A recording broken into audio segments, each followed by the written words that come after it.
حضرت صلی اللہ علیہ وسلم نے کس درد کے ساتھ اور کس سختی کے ساتھ جھوٹ بولنے سے منع فرمایا ہے۔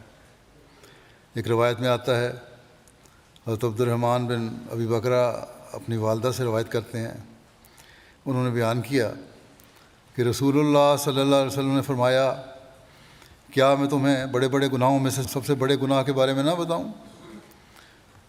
ہم نے عرض کیا، کیوں نہیں یا رسول اللہ صلی اللہ علیہ وسلم؟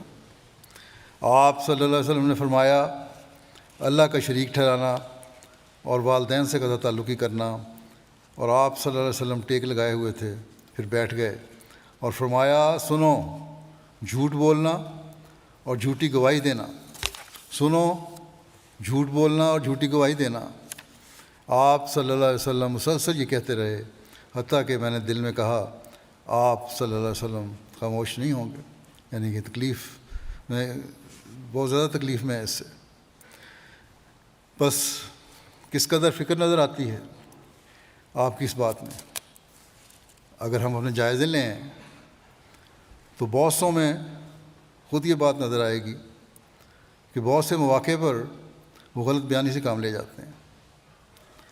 بس غور کا مقام ہے، کیا ہم اپنا عہد پورا کرنے والے بن رہے ہیں؟ آپ صلی اللہ علیہ وسلم کو تو معیار یہ ہے کہ مذاق میں بھی غلط بات کہنا جھوٹ ہے۔ بس یہ ہیں وہ معیار جو ہمیں حاصل کرنے کی کوشش کرنی چاہیے۔